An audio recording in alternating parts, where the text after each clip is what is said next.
Hello, friends. Before we begin, let me set the stage for tonight's story. Imagine history, but not the one you know.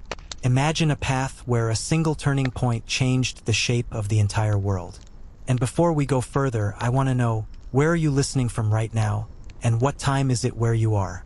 It's fascinating to picture all of you in different places and moments, joining me for this quiet journey into a reality that never was, but could have been. Now, picture the year 1946. In our reality, the war had ended in flames with the Allies victorious. But in this other world, the flags of the Third Reich ripple over vast stretches of Europe, and the news broadcasts are not in English or French or Russian, but in German. Berlin is not just the capital of Germany. It is the capital of the world's most powerful empire. The war ended not with surrender from Hitler's side, but with the signing of treaties that placed Britain under a puppet government, the United States in an uneasy truce, and the Soviet Union carved apart. The map of the world, as you know it, is unrecognizable. In this new order, daily life is a mixture of strange normalcy and quiet fear. Cities still bustle, markets are open, bakeries sell bread, families gather for meals, but everything carries the heavy stamp of propaganda. The bread you buy is Reichsbrot, standardized in shape and weight, wrapped in packaging marked with the eagle and swastika. Posters along the streets carry smiling blonde children holding flags, and beneath them slogans promise a glorious future for the 1,000-year Reich. Music still plays, but the songs on the radio are controlled, censored to match the ideals of the state. Even the waltzes and folk tunes have been carefully selected to inspire loyalty. The people eat modestly. The years of war had left shortages, and though victory brought new resources from conquered lands, the flow of goods is uneven. In Berlin, the wealthier citizens dine on meat stews with potatoes and rye bread, with coffee substitutes brewed from roasted barley. In the rural territories of occupied France, families eat simple meals of cabbage soup, boiled eggs, and whatever bread they can barter for. Luxury items like chocolate are rare, reserved for officials and the elite. Schools across Europe are different now. In the classrooms, history lessons are rewritten. Children no longer learn of ancient Greece as the cradle of democracy, or of the Renaissance as a rebirth of art and science. Instead, they are taught that the rise of the Reich is the pinnacle of human achievement, the fulfillment of destiny. Maps in the classrooms show not many nations but one vast empire, stretching from the Atlantic coast of France to the snowy peaks of the Ural Mountains. English is no longer taught in most schools. It is replaced with German, mandatory for all. Entertainment is carefully crafted. There are cinemas, but the films are state-approved, war epics glorifying the Reich's victories, dramas about loyal families, comedies with clean, carefully scripted humor. Underground jazz clubs still exist in the shadows of certain cities, playing forbidden music to those who crave something outside the official culture, but they are dangerous to attend. A careless word or a wrong guest could mean a visit from the secret police. Technology has advanced differently. With the resources of conquered Europe and the scientific minds drawn or forced into service for the Reich, there are high-speed rail projects connecting Berlin to Rome, Paris, and even the edges of Moscow. But there is no internet, no global communication as we know it. Instead, the empire's information network is tightly controlled. News is printed and broadcast centrally, with only one narrative allowed. The people know only what they are told, and even whispers of dissent are dangerous. Yet for many ordinary citizens, life feels stable. After years of war, there is peace in the form of absolute control. Streets are safer from crime, but only because the fear of the state's power keeps everyone in line. Families picnic in public parks on Sundays. Children chase each other along the sidewalks. Bakeries open in the early mornings, filling the air with the smell of fresh rye and caraway. And for those who keep their heads down and follow the rules, life can seem almost normal. But beneath the surface, there is tension. The occupied territories simmer with quiet resentment. In the alleys of Warsaw, in the countryside of France, in the forests of Ukraine, there are whispers of resistance. Hidden printing presses turn out illegal pamphlets. Smugglers move banned books and foreign records across borders. And while the Reich celebrates its victory on the world stage, Its leaders know that unrest is never far away. In the next moments of our story, we will step into the streets of this alternate 1946 Berlin. We will walk past the cafes, hear the language of the empire, and meet the people whose lives are shaped by a history that took a darker turn. The morning light in Berlin is soft and pale, filtered through a thin haze of coal smoke drifting from the chimneys. The streets are already busy. Uniformed officers walk alongside office workers in gray coats, their polished boots tapping against the cobblestones. Every few meters, a red and black flag sways gently in the breeze, its fabric snapping sharply now and then as if to remind the city of who owns it.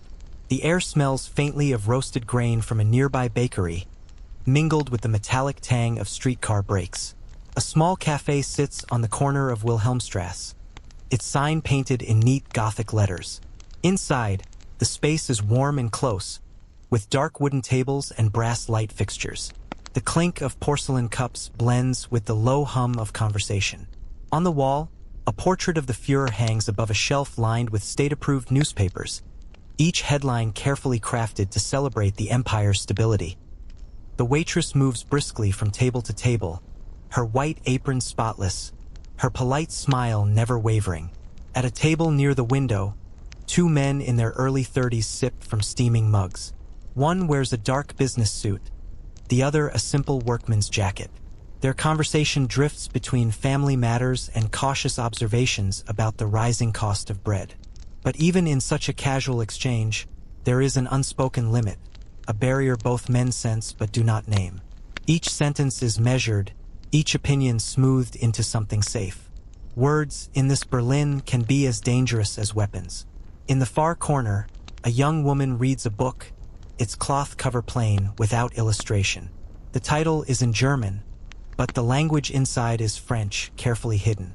She keeps one hand resting over the page, ready to close it quickly if anyone comes too close.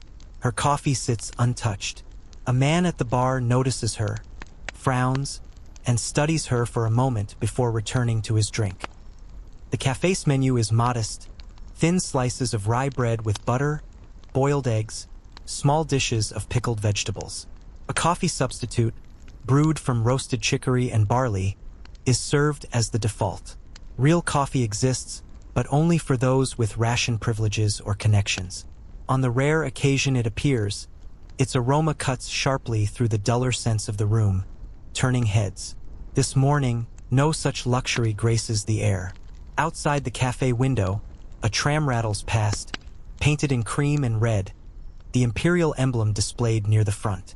Students in pressed uniforms board, laughing quietly among themselves, their hair neatly combed. They carry satchels filled with textbooks heavy with rewritten history, mathematical drills, and propaganda-infused essays on loyalty and unity. The idea of open debate, of questioning facts, has long since vanished from their curriculum. The rhythm of Berlin life is steady, deliberate. Shops open precisely at 9, closing exactly on schedule. Workers pour from offices at the same hour each evening, a stream of gray and black coats flowing toward tram stops and train stations. Public loudspeakers play military marches at set intervals, their melodies echoing off the stone facades of buildings. It is a city wound tightly, like a clock that ticks without deviation. But if one listens closely, there are moments where the rhythm falters. The tram conductor's gaze lingers too long on a suspicious passenger. A deliverman exchanges a package with a coded nod. A pair of policemen step into an alley for reasons no passerby dares to guess. These moments pass quickly, smoothed over by the steady hum of official life, but they are there, tiny cracks in the empire's polished surface. The afternoon brings a subtle change in the city's tone. Sunlight fades behind the thickening clouds, and the street lamps flicker to life. In the cafes, conversations grow a little louder, laughter a little freer. The watchful eyes of authority remain, but as the day leans toward evening, people allow themselves small indulgences. A story told with a hint of sarcasm, a glance shared over a game of chess in the park, a quiet song hummed under one's breath. In a narrow side street, away from the main boulevards, an old bookstore survives, its sign faded and crooked. The owner, A thin man with silver hair greets customers with a nod and never asks unnecessary questions. Behind a locked back door, in a room without windows, lies a collection of forbidden works.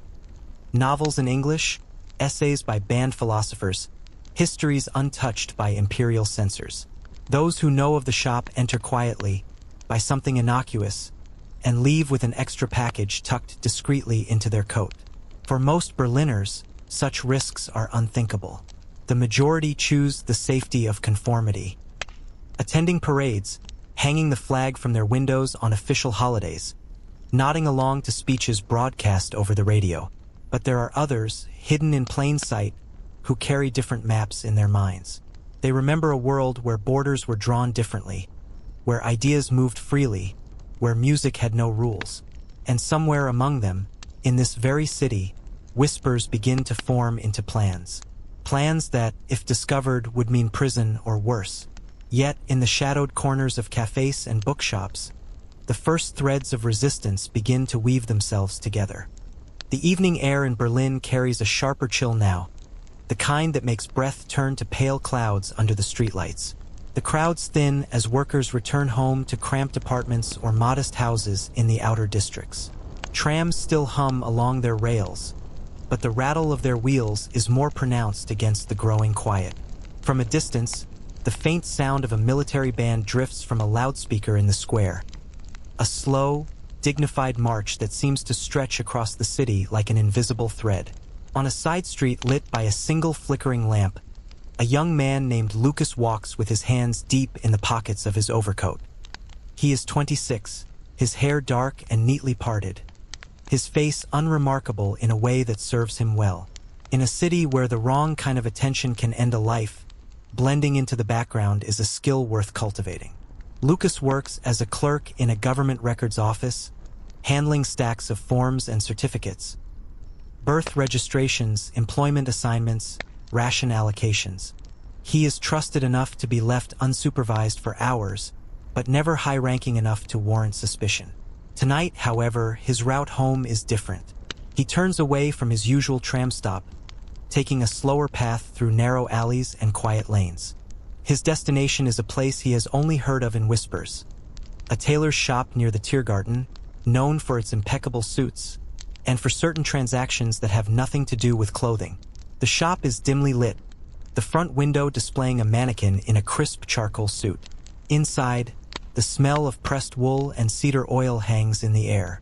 The tailor, an older man with wire-rimmed glasses and steady hands, greets Lucas without surprise. He gestures toward the back room, where a curtain hangs half-closed. Lucas steps through, his heart steady but his senses sharpened. The room beyond is small, its shelves lined not with bolts of fabric but with books, maps, and envelopes bound with twine. At the table sits a woman in her early 40s, her hair pulled back tightly, her gaze direct. She does not offer a name. Instead, she slides an envelope across the table. "This is a list of shipment schedules," she says quietly, her voice carrying no trace of hesitation. "Weapons moving by rail from Prague to Hamburg. The dates, the routes, the names of the officers in charge. Memorize it, then burn it." Lucas does not touch the envelope immediately. His mind runs through the implications. The Gestapo hunts spies with ruthless precision. Being caught with such information would mean a swift trial, if any trial at all. Yet there is no mistaking the gravity of the moment. Somewhere beyond these walls, there are people who can use this knowledge. "This is a list of shipment schedules," she says quietly, her voice carrying no trace of hesitation. "Weapons moving by rail from Prague to Hamburg. The dates, the routes, the names of the officers in charge. Memorize it, then burn it." Lucas does not touch the envelope immediately. His mind runs through the implications. The Gestapo hunts spies with ruthless precision. Being caught with such information would mean a swift trial, if any trial at all. Yet there is no mistaking the gravity of the moment. Somewhere beyond these walls, there are people who can use this knowledge. He nods once, takes the envelope, and tucks it inside his coat. The woman offers no farewell. Lucas steps back into the tailor's front room, where the older man is measuring a customer's sleeve length as if nothing unusual has passed between them. Outside, the city feels different. The streets seem narrower, the shadows deeper. Lucas walks with a measured pace, but every footstep seems too loud. Every passerby a potential observer. A soldier at the corner smokes a cigarette, his rifle slung casually over his shoulder. Lucas nods as he passes, the soldier barely glancing at him. Still, the tension in his chest does not ease until he is several blocks away. At home, Lucas lives in a small apartment on the 4th floor of a plain gray building. The hallway smells faintly of boiled cabbage and old paint. His neighbor, Frau Schneider, is an elderly widow who spends her evenings listening to the radio at a low volume. She greets him with a tired smile as he unlocks his door. Inside, his living space is sparse. A narrow bed, a desk with a single lamp, a cupboard containing neatly folded clothes. On the desk sits a framed photograph of his parents, taken before the war, when smiles came more easily. He lights a small oil lamp, closes the curtains, and sits at the desk. The envelope feels heavier than paper should. He opens it, scanning the handwritten notes. Train numbers, station codes, times. Some of the routes pass close to the borderlands where resistance fighters are rumored to operate. If this information reaches them, it could change the balance of power in small but vital ways. He studies each line until it is committed to memory. Then he strikes a match and sets the paper alight over a metal ashtray. The flame curls the edges inward, the ink fading to smoke. When nothing remains but a fragile layer of ash, Lucas stirs it with the matchstick until the last traces vanish. That night, sleep comes slowly. The steady hum of the city beyond his window feels like a living thing, breathing, watching. Somewhere in the distance, a car engine idles, then fades. Lucas keeps his eyes closed, breathing evenly, telling himself that the day has ended like any other. But beneath the surface of his thoughts, he knows the truth. This is the beginning of something, and beginnings are dangerous. Tomorrow he will walk the same streets, ride the same tram, file the same documents. To anyone watching, nothing will have changed.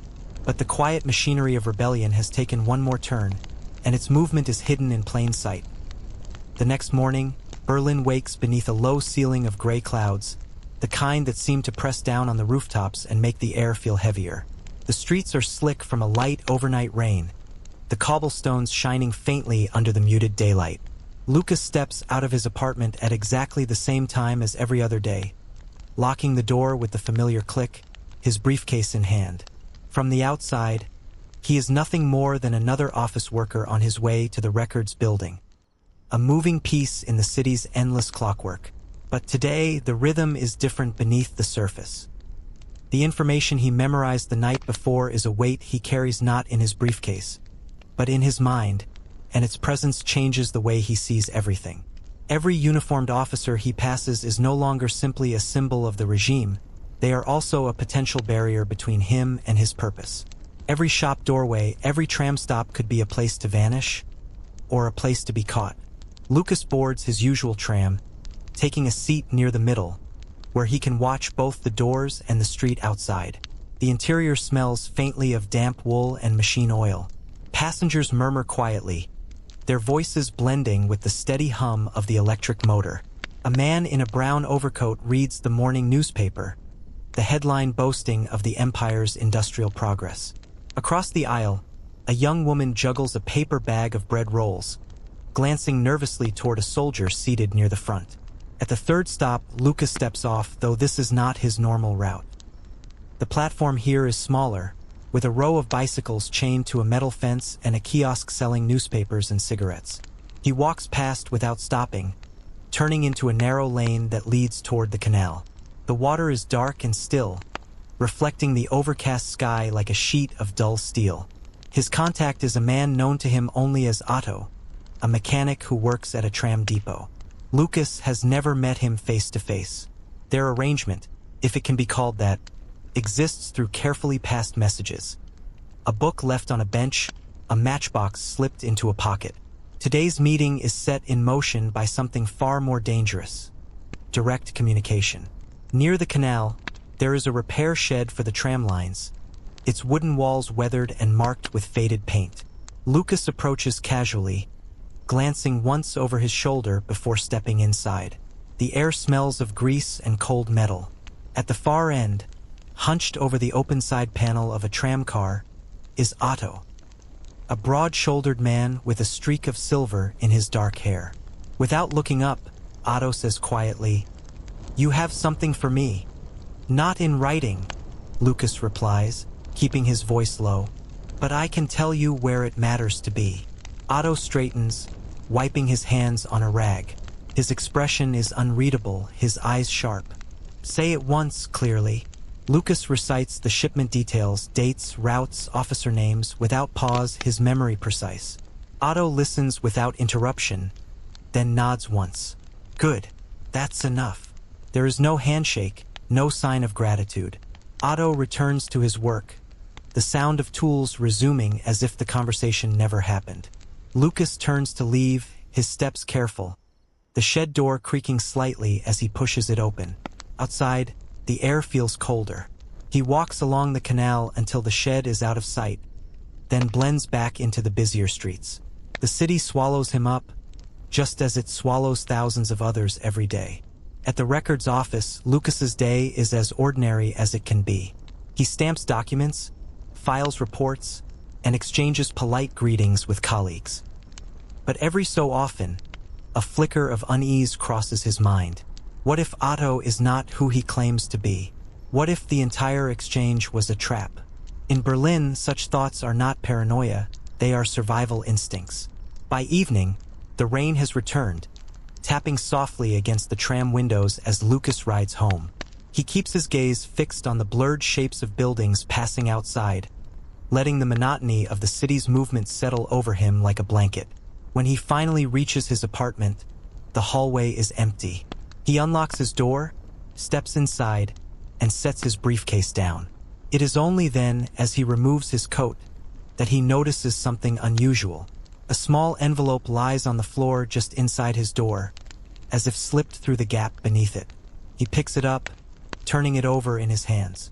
There is no name, no address, only a single symbol drawn in ink, a small circle with two intersecting lines, like a compass. He does not recognize it. Inside are 3 words, written in careful, blocky letters. "We are watching." The paper smells faintly of machine oil, the same scent that lingered in the tram repair shed. Lucas stands in the dim light of his apartment, the sound of rain muffled by the walls, and feels the first real shiver of doubt. In a city like this, being watched can mean many things, and not all of them are on the side of resistance. Lucas does not move for several seconds, the envelope still in his hand, his eyes fixed on the 3 words. The apartment feels smaller than usual, the air heavier, as if the walls themselves have shifted closer. Outside, a tram bell rings faintly, the sound echoing against the wet stone streets before fading into the hum of the city. He closes the door quietly, turns the lock, and draws the curtains. The lamp on his desk casts a soft pool of light, leaving the corners of the room in shadow. The note lies in the center of the desk now, stark against the plain wood surface. "We are watching." It is the ambiguity that unsettles him most. The words could mean protection, someone within the resistance keeping an eye on him, ensuring he is not left alone in dangerous waters. But they could just as easily mean surveillance, the kind that ends with a knock at the door in the middle of the night, followed by the slow creak of boots on the stairwell. Lucas considers burning the note immediately, as he did with the shipment list. But this feels different. The paper itself might carry meaning. The handwriting, the faint trace of machine oil, the strange compass-like symbol. None of these are accidents. He slips it into the drawer beneath his desk, beneath a layer of neatly folded handkerchiefs. Dinner is a simple affair. A plate of boiled potatoes, a slice of rye bread, and a spoonful of pickled cabbage. He eats mechanically, his mind elsewhere. Every sound from the hallway draws his attention. The muffled voices of neighbors, the steady tread of someone climbing the stairs. Once, he thinks he hears footsteps pause outside his door, but when he listens more closely, they continue upward. The next morning dawns pale and cold. Lucas dresses in his usual dark suit, his hands steady despite the tension running through him. The streets glisten from another night of rain, and the air smells faintly of damp stone and coal smoke. At the tram stop, he notices a man he does not recognize, tall, broad-shouldered, wearing a black overcoat. The man's gaze drifts over the crowd, but not in the absent way of someone waiting for transport.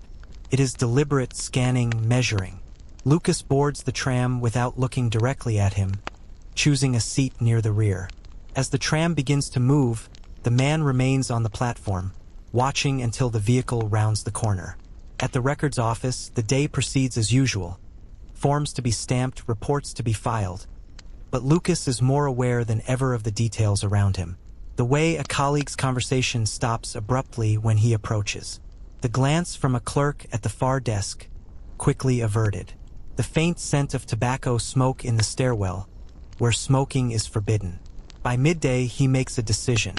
If the note is a warning from the resistance, he needs to know.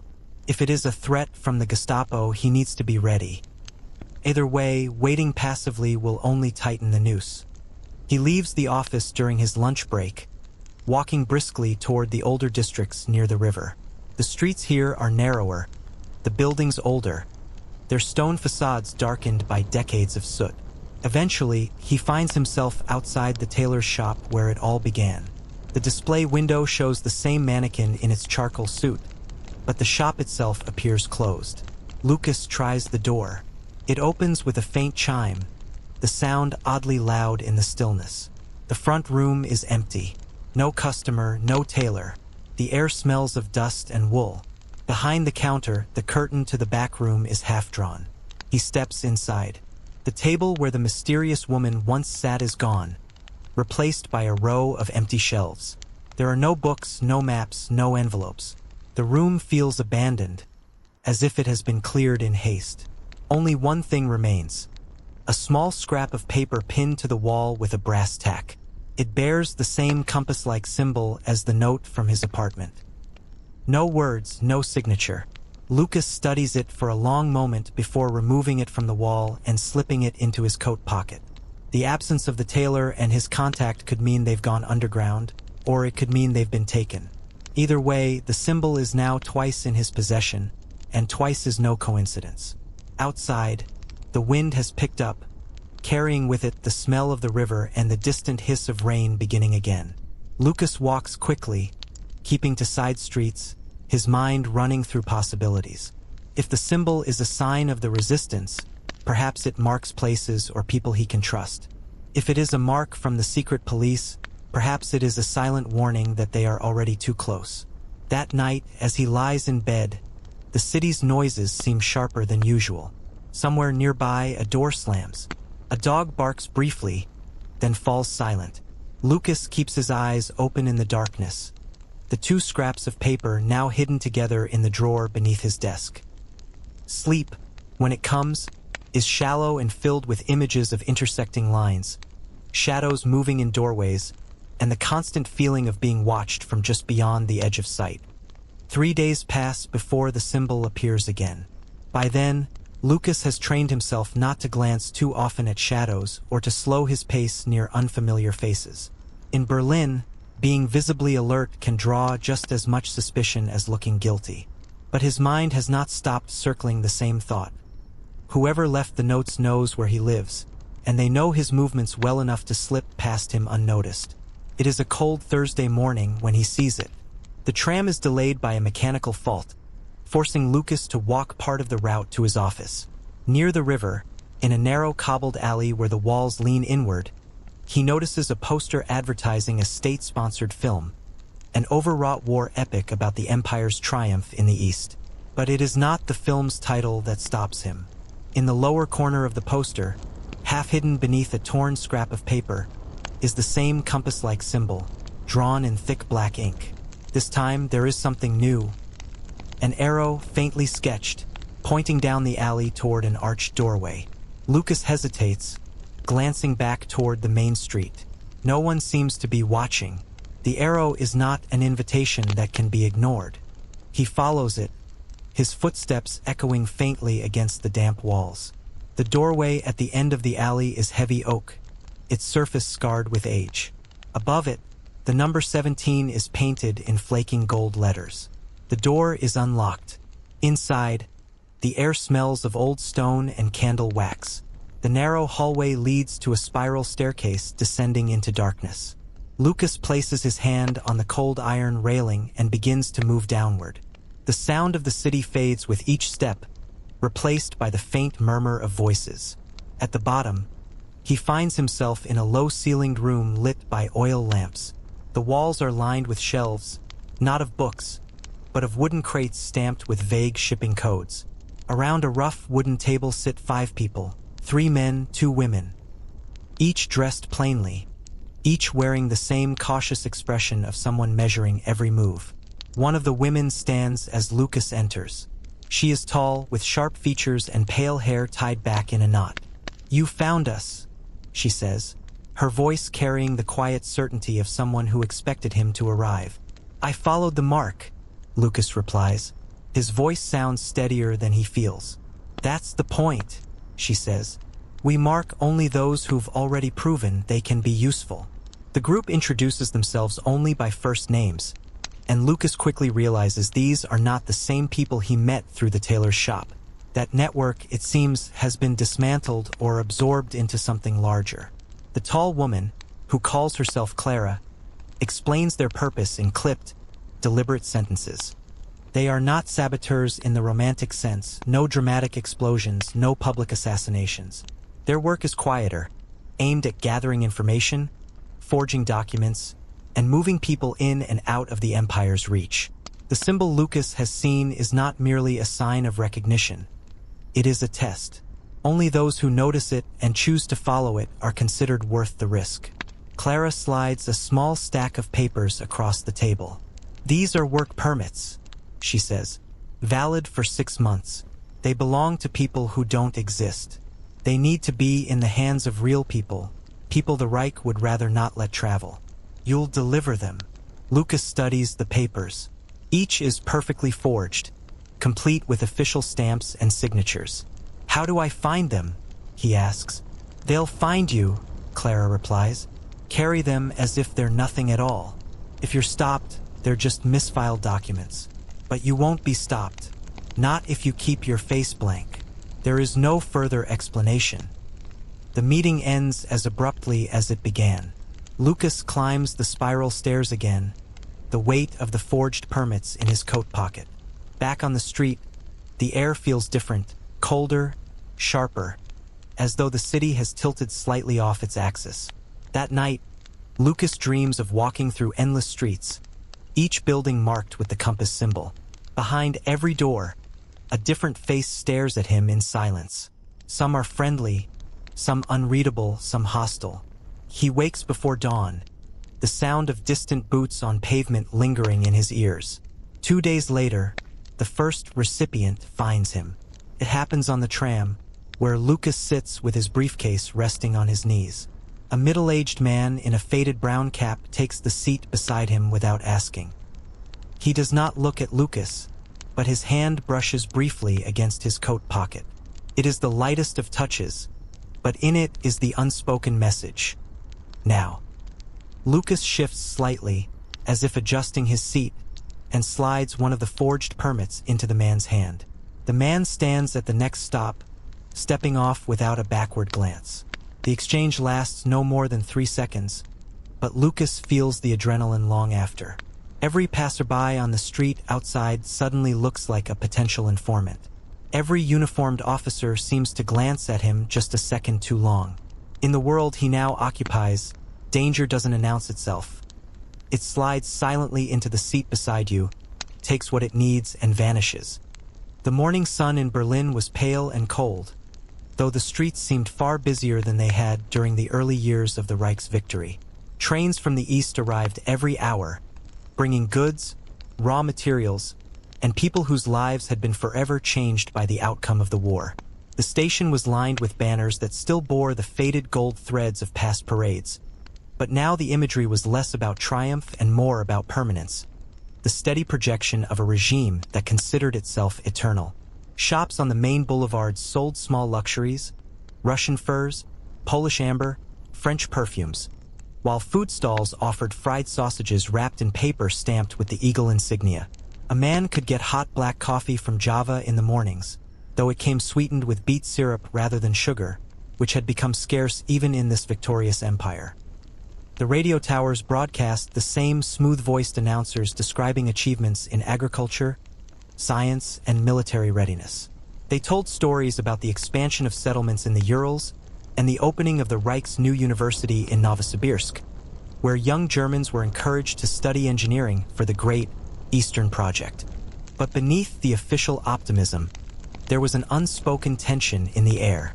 People glanced over their shoulders more often than they admitted. The black-clad patrols still made their rounds, and it was never wise to speak too loudly in public unless your words mirrored the party's lines. Children in the capital played games in the parks, pretending to be soldiers of the Reich's colonial armies in Africa, where campaigns to bring order were still ongoing. In school, history lessons painted a clear narrative. The war had been necessary, decisive, and utterly justified, a conflict that had forged a perfect new world. Yet, at home, some grandparents whispered fragments of older histories, ones where the war had not ended in German victory, where maps looked very different, and where freedom had meant something else entirely.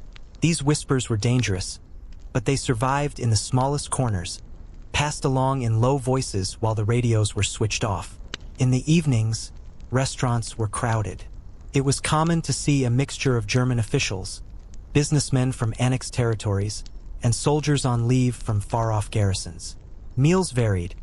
Roasted pork with potatoes was a staple, but exotic dishes from conquered lands, Hungarian goulash, Ukrainian borscht, Italian pasta, were served in the more expensive establishments. A certain cafe on Unter den Linden had become famous for its chocolate cakes, the cocoa smuggled in through Africa and South America via the Reich's few allies. People lingered late into the night over dark beer or sweet cherry wine, while a pianist played waltzes from the old world. Entertainment had its own strange character in this world. The Reich cinema industry produced lavish historical epics, often rewriting the past to fit the new order, and these films were mandatory viewing for schoolchildren. In the capital's theaters, actors performed plays celebrating loyalty, strength, and destiny. Jazz, once banned, had crept back into underground clubs, now rebranded as Aryan syncopation. Stripped of its original roots but still irresistible to young Berliners. Across the empire, television sets were rare but treasured, broadcasting carefully curated programming. Military parades, agricultural achievements, interviews with scientists, and the occasional sporting event. Most often the Eurasian Games, a grand athletic competition that replaced the Olympics.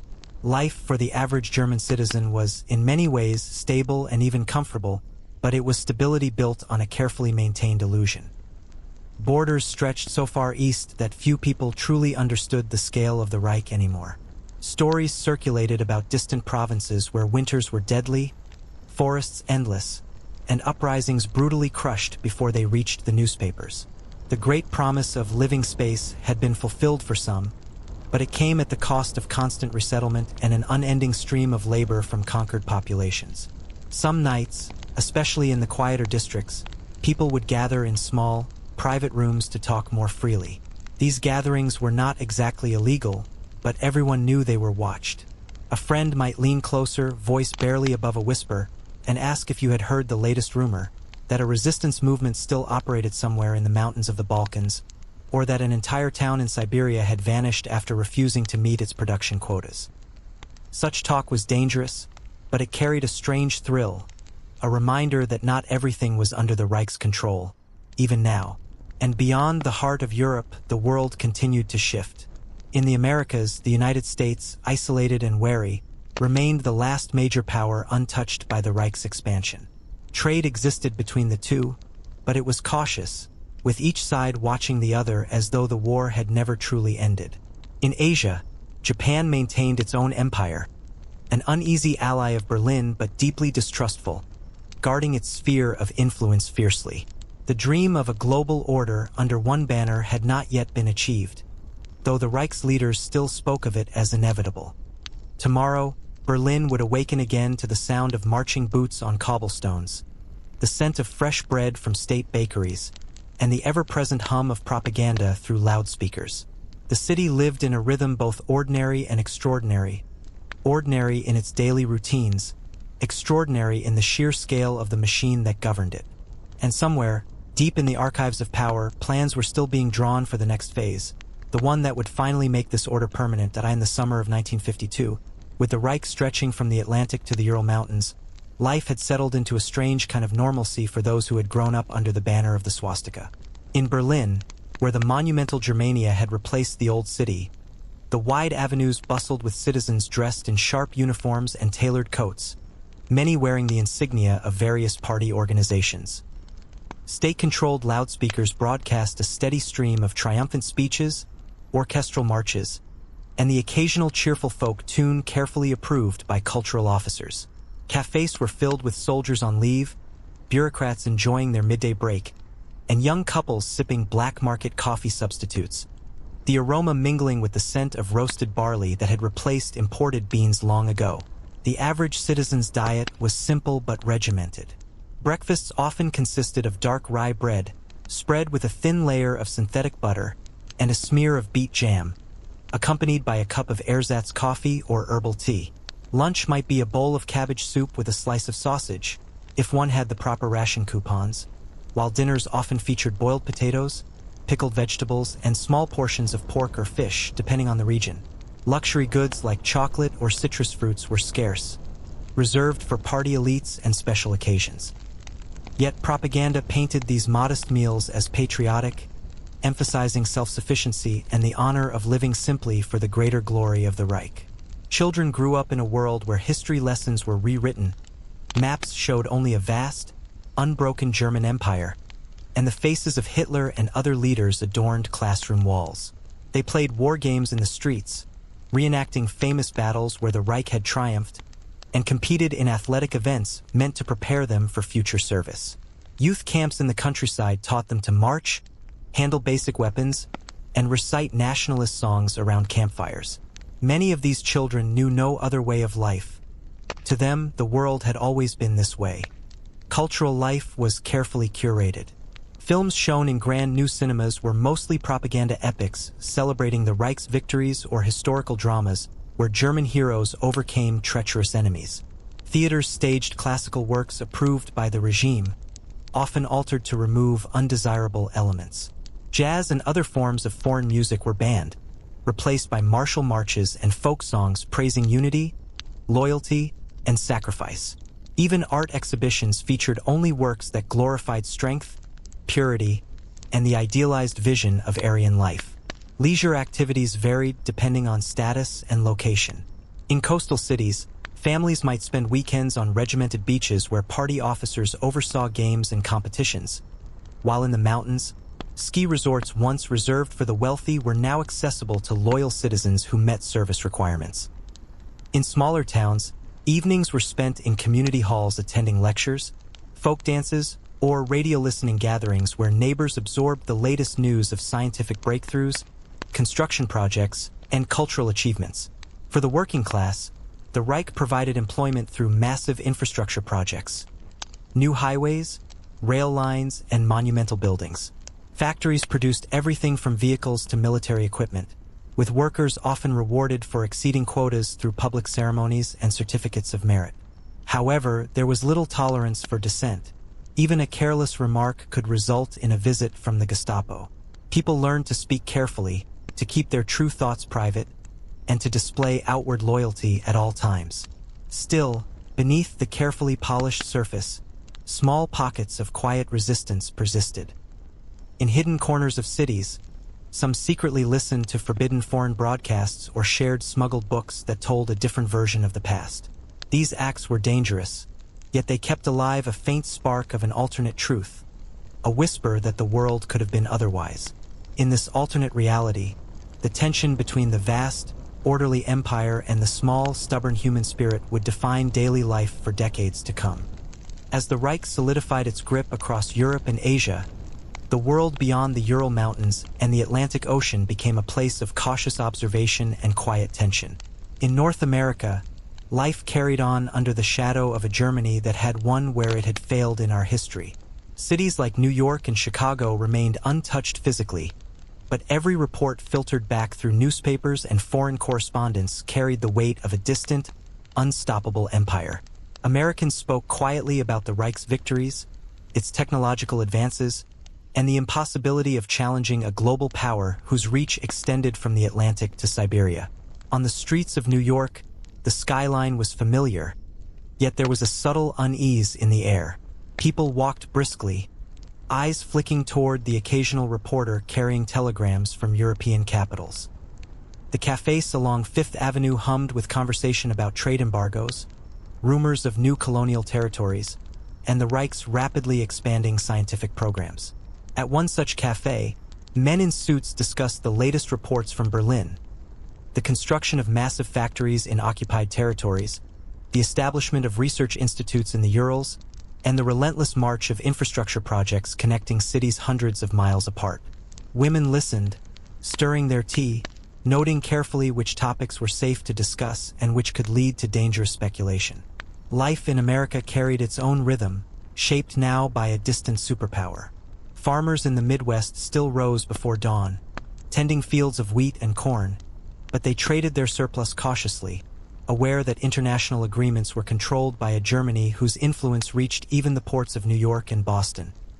Industrialists met in private clubs, making quiet deals to maintain access to rare metals and manufactured goods, all under the constant calculation of what Berlin might permit or forbid. Children in suburban neighborhoods played baseball and attended schools where lessons included accounts of European developments, always filtered through the lens of distance, and often colored by fear or admiration. Even in leisure, the Reich's presence could be felt indirectly. Films produced in America began to subtly reference the new global order. Board games were redesigned to reflect strategic thinking and territorial expansion. Newsreels depicted scenes from Europe with captions emphasizing the inevitability of German engineering and discipline, the way one might speak of natural phenomena. Libraries stocked books discussing the new world balance, with maps showing borders of the Reich spanning continents.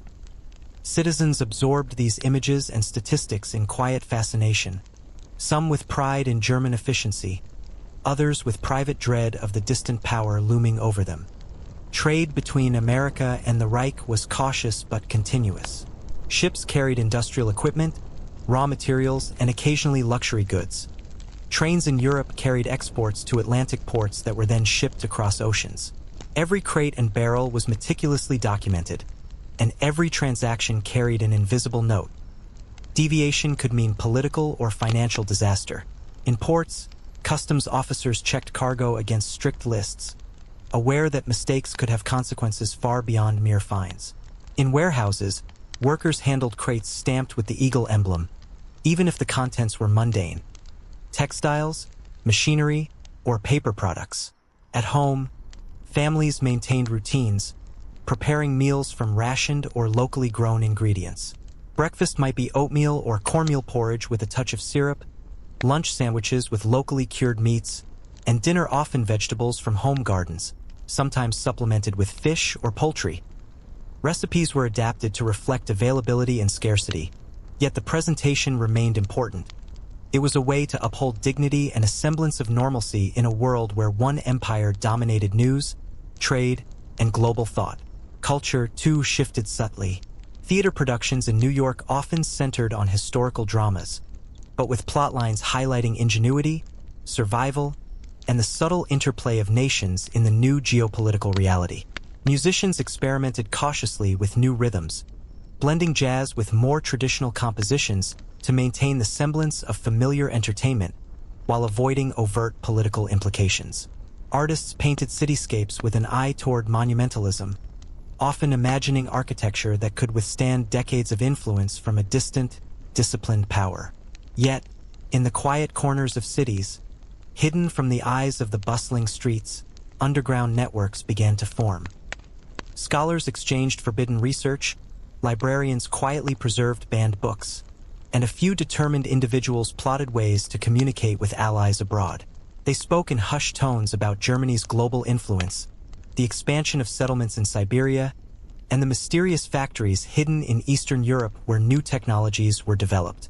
Their knowledge was fragmentary, their actions cautious, yet even the smallest gestures represented resistance. Even as Americans went about their days, aware of distant victories and global consequences, the human instinct for freedom persisted. Life, with all its mundane details, the aroma of freshly baked bread, children laughing in parks, the rhythm of work and rest, continued to assert itself against the shadow of a world that had been reshaped by one empire's victory. The tension between ordinary life and the extraordinary reality of global domination defined every moment, a quiet, constant pulse beneath the surface of everyday existence. In Paris, once the city of light, life had adapted to a new rhythm under the shadow of occupation. Boulevards remained wide, the architecture still elegant, but the streets carried a subtle tension that visitors could feel immediately. Cafes spilled onto sidewalks, their tables arranged with military precision, yet the conversations inside were hushed, punctuated by cautious glances toward the windows where soldiers or secret police might pass. Waiters wore the uniform of civility with an added layer of vigilance, serving café au lait and croissants while noting every detail in their peripheral vision. Daily routines had adjusted to the new order. Families rose early, children dressed in neatly pressed uniforms, and parents prepared breakfasts that were carefully rationed. Thin slices of bread spread with margarine, eggs reserved for weekends, and small portions of cheese or fruit whenever available. Many households had learned to supplement meager rations with food grown in small gardens, rooftop plots, or borrowed land at the city's edge. Urban agriculture had become a quiet rebellion of survival, and the most ingenious methods involved growing vegetables in pots, discarded containers, and even in small gaps between stone sidewalks. Education had changed dramatically. Schools emphasized loyalty, discipline, and knowledge deemed useful to the Reich. Students learned the German language alongside French, mathematics with practical applications for industry and engineering, and history strictly curated to glorify the new empire. Teachers walked a thin line, presenting lessons that encouraged learning without attracting the scrutiny of censors or secret police. Even art classes were highly structured. Children were encouraged to sketch monuments, factories, or heroic figures, while any expression that hinted at the pre-war city or its cultural diversity was quietly discouraged. Work life had taken on a rigid structure. Factories, offices, and workshops operated like clockwork, and the daily schedule was meticulously planned to maximize productivity. Women, once primarily confined to domestic roles, now worked alongside men in assembly lines, sewing shops, and administrative offices, their contributions vital to the functioning of the empire. Labor unions, once independent, had been dissolved or absorbed into state-controlled organizations, and strikes were practically unheard of, their memory preserved only in whispered tales among older citizens. Even leisure was tightly choreographed. Movie theaters screened state-approved films every evening, while public parks hosted fitness events, youth competitions, and parades showcasing children in miniature military drills. Music remained an approved mixture of folk songs, marches, and carefully sanitized compositions from earlier European eras.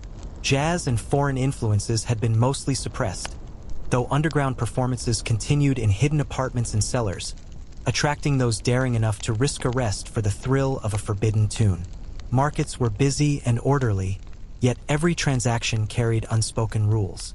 Fresh bread, vegetables, and meat were rationed with strict tickets, while imported goods, coffee, spices, sugar, chocolate were extremely limited. Citizens learned to barter cleverly, exchanging preserved food, handmade goods, or services. Informal networks existed to facilitate trade outside official channels, small acts of ingenuity that allowed life to retain some measure of unpredictability amidst strict control. Cultural life offered small glimpses of normalcy. Artists and writers adapted, producing works that adhered to the regime's strict standards but retained subtle hints of personal expression. In the backrooms of cafes, poets recited verses celebrating Parisian streets or memories of the old city, careful to couch their words in allegory. Theaters put on plays that praised virtue, loyalty, and resilience, yet actors slipped in moments of humor or subtle critique, so faint that only the most attentive audience members could detect them. People ate, slept, and socialized much as they always had. Yet the air was never entirely free of watchfulness. Surveillance was pervasive but invisible. Plainclothes officers in cafes, uniformed patrols on sidewalks, and neighbors who reported on each other under the guise of civic duty. Rumors circulated about disappearances, about shipments that never arrived, about entire families quietly removed from apartment buildings without explanation. Life continued outwardly normal, yet an undercurrent of fear ran through every interaction. Even ordinary pleasures, visiting a bakery, meeting friends at a cafe, or walking along the Seine, carried risk. Citizens learned to measure their speech, expressions, and gestures, aware that the eyes of the regime could be anywhere, watching, interpreting, and deciding. And yet, life persisted.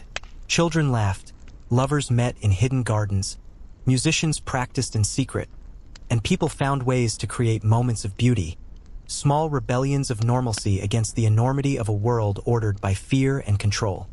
In this environment, resistance did not always wear a uniform or carry a weapon. It was a glance exchanged in a crowded street, a hidden book, a carefully worded joke. It was small acts that sustained human dignity in a world meticulously arranged to suppress it. And for those who dared, even the simplest daily acts became a statement. That life, in all its ordinary complexity, could endure even under the shadow of a global empire. Beneath the orderly streets of Berlin and Paris, a different world existed, one invisible to the uniformed patrols, to the carefully monitored trams, and to the citizens who kept their heads down. These were the hidden networks of resistance, the small groups of men and women who had learned to operate in shadows, to communicate without detection, and to preserve the fragile spark of freedom. Their work was not dramatic. There were no headlines, no grand gestures. Survival itself was an act of defiance. In Berlin, an unassuming apartment near the Spree River served as a hub for a handful of operatives. The building appeared ordinary from the street. The smell of coal smoke from nearby chimneys, laundry hanging across balconies, children playing on the sidewalk. Inside, the rooms were filled with maps, coded messages, and the quiet hum of whispered conversation. Each person had a role. One memorized the movement of officials and soldiers, another forged documents, a third intercepted communications. Their schedules were precise, down to the minute, because a single misstep could mean arrest or worse. Messages moved in ways that seemed mundane but were deadly clever. A book left on a bench, a piece of folded paper tucked into a flower pot, or a scratch mark on a stair railing, all served as signs, as coded markers. Even the smallest actions carried meaning. Which way a window was left open, how a candle burned on a table, the placement of a chair near the door. To the untrained eye, these were random details. To those in the network, they were instructions, warnings, and confirmations. Paris, though occupied, held similar networks, though their methods were adapted to the city's unique character. In the narrow alleys of Montmartre, cafe owners doubled as messengers, musicians as observers. A pianist might strike a particular chord to signal safety, while a barista left a cup in a certain position to indicate danger. Street art became a secret code, small chalk marks on lampposts or doors conveying messages that could save lives. Even graffiti on walls, appearing innocuous to the casual observer, spelled warnings for those who understood the system. The work was relentless, unglamorous, and exhausting. Operatives rose before dawn to observe troop movements, to memorize license plates, or to trace supply shipments. They traveled across the city in trams, on foot, or by bicycle, delivering messages tucked into inconspicuous containers. Hollowed-out books, sewn pockets in clothing, or false compartments in luggage. Each interaction carried risk. A wrong glance, a hurried step, a single note of hesitation could betray them. Meals were simple and hurried. Bread, cheese, and boiled eggs often formed the bulk of their sustenance, supplemented with whatever vegetables could be scavenged from small urban gardens or street markets. Water came from fountains or collected rain, always checked for safety. There was little luxury and little comfort, yet the work required endurance. Every day brought new calculations, new decisions. Who could be trusted? What information could be risked? which paths through the city remained unseen. Despite the danger, moments of humanity persisted. In hidden corners, the operatives allowed themselves small comforts. A cup of strong coffee, a piece of chocolate smuggled from a distant province, a whispered joke shared at the end of a long night.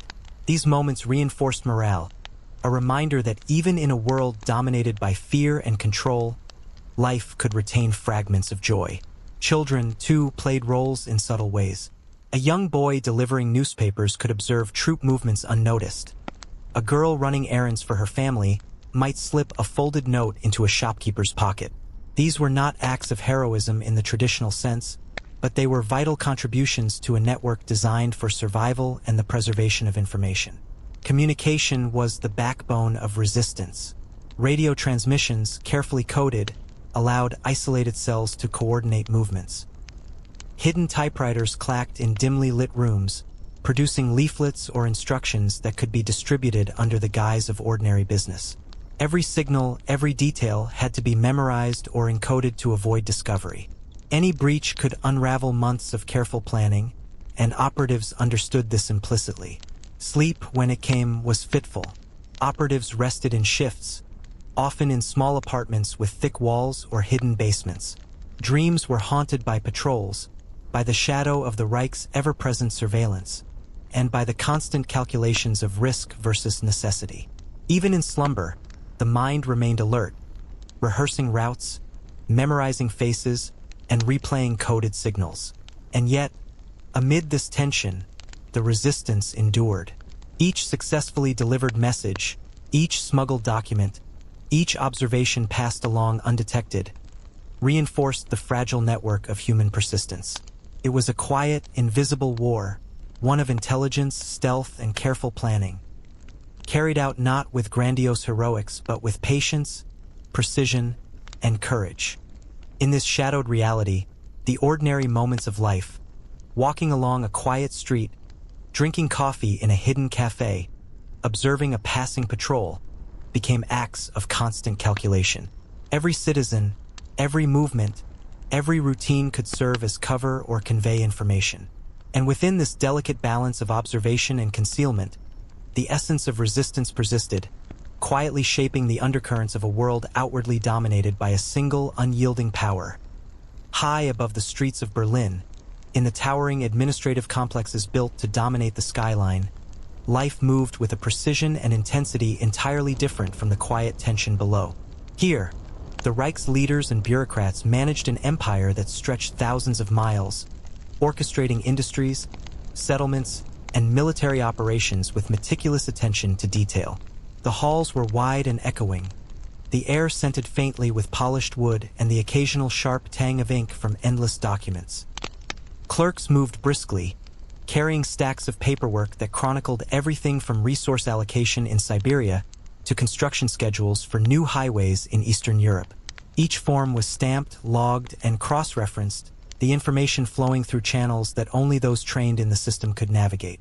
Mistakes were rare, and even the smallest error could trigger a chain reaction of audits, reprimands, and personal consequences. The work was relentless, yet it carried an almost hypnotic rhythm. Read, stamp, file, report, repeat.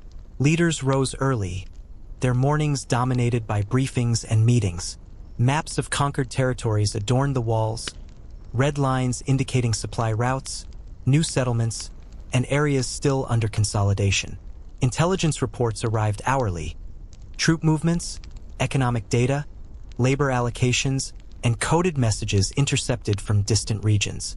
Decisions were made swiftly. Orders issued that would ripple across provinces, shaping the lives of millions.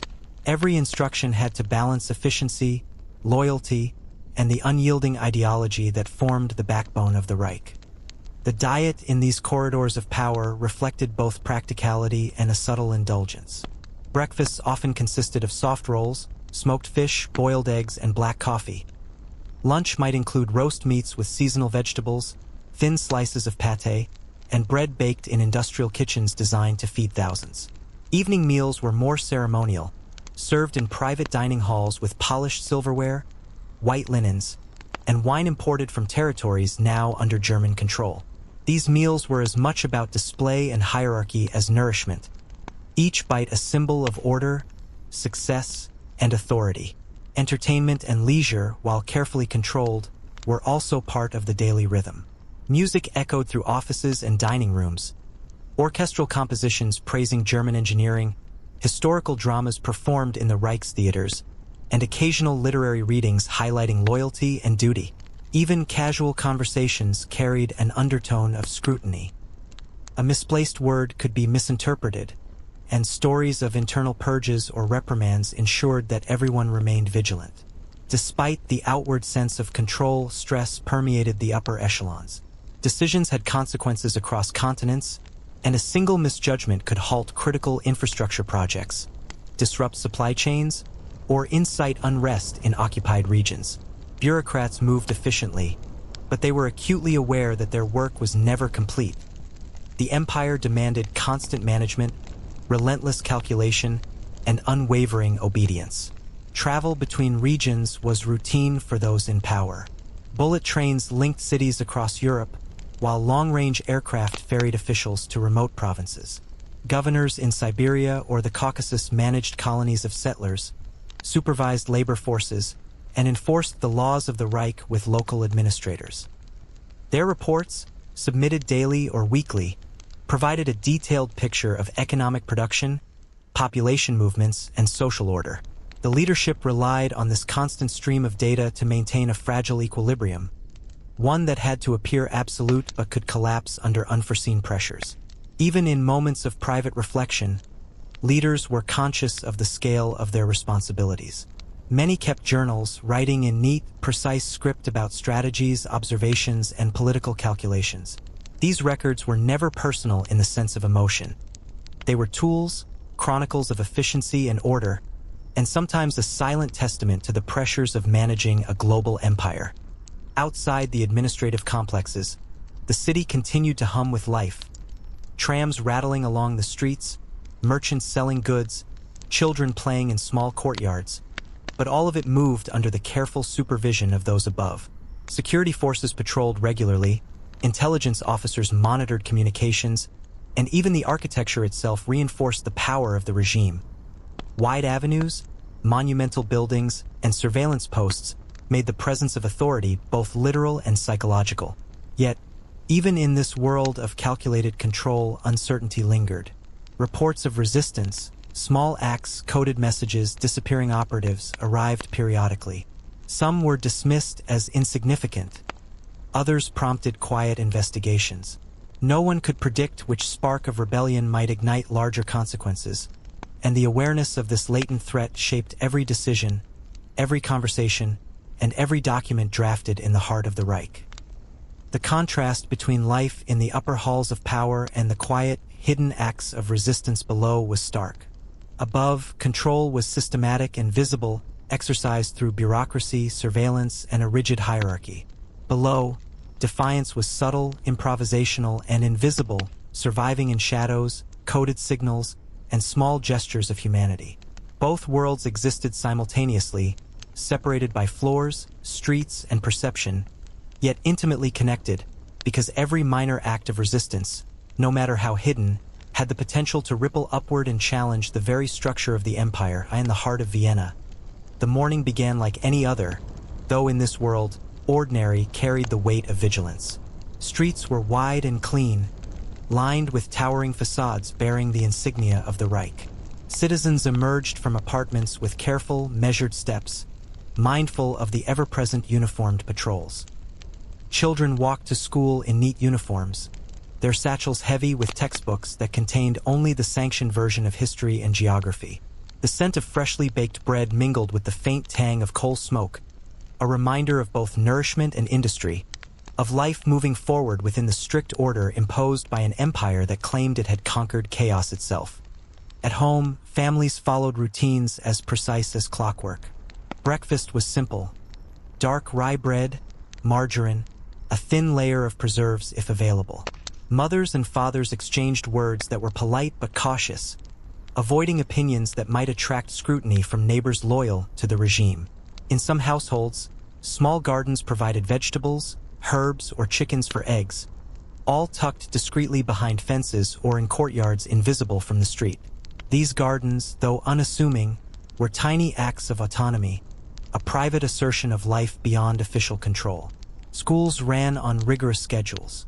Children studied subjects essential to the Reich: engineering, mathematics, modern languages, and physical training designed to cultivate loyalty, fitness, and obedience. Art and music classes adhered strictly to approved forms. Paintings celebrated monumental architecture or heroic figures. Songs emphasized duty and patriotism, and stories glorified the past victories of the empire. Creativity existed only within prescribed boundaries, but even here, clever children found subtle ways to express individuality. A carefully altered sketch, a quiet improvisation on a piano, a whispered story shared among friends. Work routines mirrored the efficiency of the empire itself. Factories, offices, and shops opened and closed according to precise schedules. Men and women labored diligently, often side by side, fulfilling quotas that ensured the smooth functioning of society. In Vienna, textile mills produced uniforms, food processing plants packaged rations, and printing houses churned out newspapers, leaflets, and official documents. Supervisors moved along the assembly lines with exacting eyes, and workers adapted to every expectation, measuring productivity and efficiency with near-military discipline. Yet life contained small rebellions, subtle acts of defiance that existed quietly beneath the surface. Citizens exchanged forbidden books and pamphlets, memorized instructions for secret communication, or practiced minor evasions. Taking different routes to work, slipping notes to neighbors, or preserving scraps of culture from the old world. These acts were almost imperceptible, invisible to the casual observer, yet they kept alive a thread of individuality and resistance, a proof that the human spirit persisted even under the most thorough control. Markets and shops reflected a careful balance between abundance and scarcity. Bread and cheese were rationed. Imported goods like sugar, coffee, and chocolate were rare treasures, distributed in small quantities to maintain both morale and hierarchy. Citizens bartered with one another, exchanging labor, produce, or small crafted items, often under the guise of ordinary transactions. Even in leisure, people were cautious. Music, theater, and cinema existed but followed strict guidelines, and casual social gatherings could be double-edged. Places to enjoy community, but also venues for surveillance. Evening routines were quietly measured. Families gathered for modest meals, often vegetables, soups, or small cuts of meat, followed by tea or herbal infusions. Windows were kept closed or curtained to maintain privacy. Conversations were muted, careful not to carry beyond the room. Streetlights illuminated empty boulevards, giving the city a calm, almost sterile appearance, yet the shadows held life. Children playing quietly in courtyards, neighbors whispering over fences, a hand slipping a message through a carefully marked door. Entertainment existed as a subtle theater of obedience and hidden rebellion. Cinema screens projected historical epics glorifying the Reich. Radio broadcasts celebrated agricultural, industrial, and scientific achievements. But in private spaces, citizens would exchange stories, reminisce about vanished neighborhoods, or hum forgotten melodies from the pre-war era. These small acts were not dangerous in themselves, yet they carried a sense of continuity, a proof that daily life could retain fragments of humanity and memory even under the ever-present eye of authority. Travel, even within the city, required vigilance. Trams and trains were efficient and punctual, yet passengers observed one another closely. Routes were memorized to avoid surveillance, and even casual interactions could serve as coded communication. Children running errands might note the position of a posted sign, a folded newspaper, or a scratch on a bench, details that carried hidden meaning. Adults observed the same signals, interpreting subtle gestures, positioning, and words with the care of those who knew that normal life was inseparable from survival. And yet, amid this careful orchestration of daily routines, the ordinary moments of human life persisted. Laughter between neighbors, the smell of bread from bakeries, the fleeting thrill of discovering a hidden book or note, the quiet pride of maintaining a private garden. Even in a world dominated by a sprawling empire, where surveillance and control were omnipresent, these small gestures, these careful routines, and these acts of subtle defiance formed the lifeblood of ordinary existence. They were the threads that connected past and present, freedom and conformity, hope and fear, allowing life to continue, persist, and endure, no matter how oppressive the order above. In a quiet neighborhood of Prague, the Novak family woke to another day carefully orchestrated around survival and obedience. The father, Emil, dressed in a plain suit and tie, prepared for work at the state-controlled railway offices, a position that required punctuality, attention to detail, and constant vigilance. Every timetable, every shipment, every report passed through his hands, and any error, even a minor one, could trigger a cascade of bureaucratic consequences or worse. Emil's wife, Katerina, moved through the apartment efficiently, preparing a simple breakfast, thick slices of rye bread, a smear of margarine, and a thin layer of honey, a small luxury reserved for weekends or special occasions. Their children, 12-year-old Lucas and 9-year-old Anika, dressed in neatly pressed uniforms, carried satchels filled with textbooks that presented the world as the Reich intended it to be. At school, they learned the German language alongside subjects like mathematics, engineering principles, and history carefully curated to glorify the empire's victories. Even playtime was regimented. Games in the yard involved exercises in coordination, discipline, and loyalty, often reenacting heroic figures and battles celebrated by official narratives.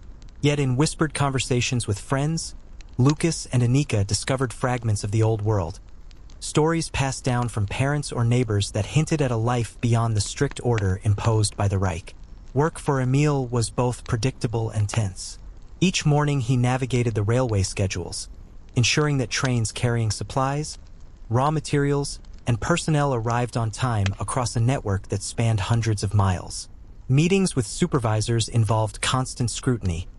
Any hint of inefficiency or dissent was met with pointed questions or veiled threats. Outside the office, the streets were busy, trams clattering along rails, uniformed patrols monitoring activity, and neighbors exchanging cautious greetings. The careful balance between routine and vigilance defined every step Emil took, and he had learned to move through the city with the quiet precision of someone navigating a complex maze under constant observation. Katerina, meanwhile, managed the household with a similar blend of care and discretion. She tended a small courtyard garden where she grew potatoes, cabbages, and herbs, plants that would supplement the modest rations provided by state-controlled markets. She bartered discreetly with neighbors, exchanging vegetables, homemade preserves, or sewn clothing for items she could not otherwise obtain, such as sugar or coffee. Even a simple errand to the bakery or butcher required careful attention. Which street to take, which hours were safest, and how to observe uniformed officials without attracting notice. Every action was calculated, every movement a combination of necessity and survival instinct. Despite the omnipresent order, small pleasures persisted. The family gathered for quiet evening meals, savoring soup made with vegetables from their garden and occasionally enriched with a small portion of meat or fish. They lit candles when the evening was particularly dark, allowing soft shadows to dance along the walls as they shared stories, jokes, or memories from before the Reich's dominance. Sometimes, in the smallest gestures, like a hidden note tucked into a book or a whispered story, the children participated in a subtle culture of resistance, preserving history and imagination in a world determined to suppress both.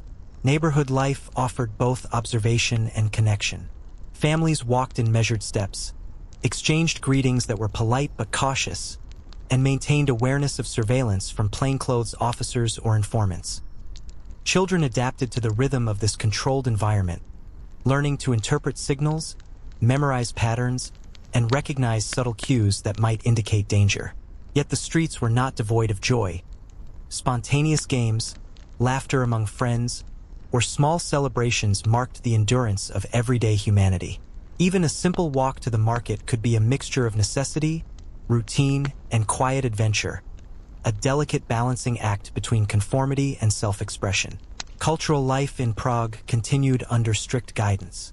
Cinemas projected films praising the Reich, emphasizing order, loyalty, and industriousness. Music played in cafes and small venues adhered to approved styles, with the occasional underground note of forbidden jazz or folk melody hidden in the softest corners. Art exhibitions celebrated monumental architecture and heroic figures, with subtle acts of personal expression sometimes hidden in brushstrokes or sketches that went unnoticed by officials. Libraries held censored histories, but careful reading allowed those who knew to piece together fragments of the past. Even sleep was touched by caution. The Novak children shared a bedroom with curtains drawn tightly, listening for sounds of patrols or distant traffic. Emil and Katerina discussed the day's observations quietly, noting minor irregularities, strange patterns, or reports from neighbors. Dreams were laced with vigilance. Nights were measured in hours of light, the ticking of clocks, and the rhythm of the city that never truly slept under the weight of the empire. And yet, amid this careful, measured existence, life endured. The scent of baking bread, the warmth of family, the small triumphs of secret gardening or hidden learning, all sustained a fragile humanity in a world meticulously organized for control.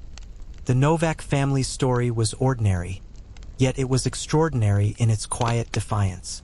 Every action, from tending a garden to sharing a whispered story, contributed to a tapestry of resilience that stretched across occupied Europe. In the vast shadow of the Reich, it was the small gestures, the careful planning, and the persistence of daily life that preserved the essence of human spirit, proving that even in a world dominated by fear and order, life could endure, adapt, and quietly resist. In the rolling hills of Bavaria, life followed a rhythm dictated both by nature and by the empire that now oversaw every aspect of existence. Villages were tidy, streets lined with cobblestones and neat cottages, smoke curling from chimneys as families began their day before dawn. Farmers rose with the first light, tending fields of wheat, barley, and potatoes, their hands calloused from generations of work, but now guided by regulations issued from distant offices in Berlin. Machinery hummed alongside traditional plows, every field measured, every harvest logged, every labor accounted for in a system designed to maximize productivity while maintaining strict social order. Breakfasts were modest yet hearty, a necessity for long days of labor. Bowls of porridge sweetened with a rare spoonful of honey, slices of dense bread, and a small portion of cheese or cold cuts. Meals were both sustenance and ritual, times when families gathered and reinforced the subtle codes of behavior that ensured safety. Conversations were careful, stories were measured, and children learned early to observe the unspoken rules. How to walk down the street, how to answer an adult, and how to recognize the quiet signals of watchfulness that permeated even the most remote villages. Rural schools mirrored the urban system, emphasizing loyalty, productivity, and conformity. Children were taught German history with an emphasis on the Reich's triumphs, arithmetic for practical use in agriculture and industry, and crafts designed to support the local economy. Physical education was rigorous. Children ran laps in courtyards, climbed hills, and practiced drills with sticks or improvised equipment. Even play was a lesson in endurance, discipline, and attention to detail, a subtle preparation for future roles in a society where obedience was rewarded and deviation punished.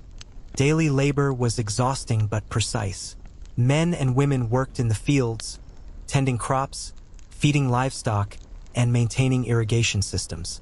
Harvests were carefully monitored, documented, and reported, and those responsible for production learned to navigate bureaucratic inspections, ration distributions, and occasional audits from regional officials.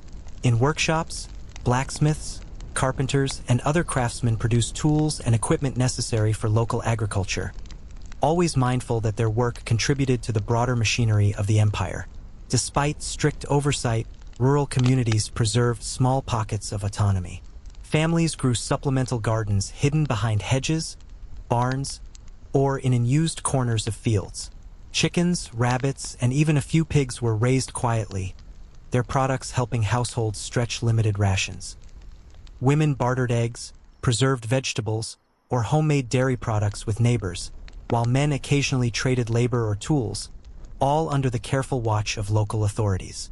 These quiet acts of self-sufficiency were subtle defiance, a way to maintain agency in a world where almost every aspect of life was regimented. Social life was measured and community-oriented. Evenings brought gatherings in small halls or open courtyards.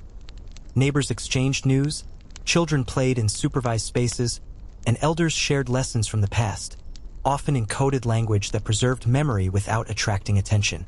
Music and storytelling persisted, with violins, accordions, or flutes accompanying tales of forests, rivers, or distant towns. Folk songs were sung, sometimes slightly altered to include hints of forgotten freedoms or victories of the past. These moments were small but vital, keeping culture alive, threading ordinary life with history and identity beyond the Reich's strict prescriptions. Religious observances, though carefully monitored, continued in subdued forms. Churches held services that emphasized moral teachings while avoiding any critique of the regime, and congregants often found subtle ways to express personal faith or communal solidarity.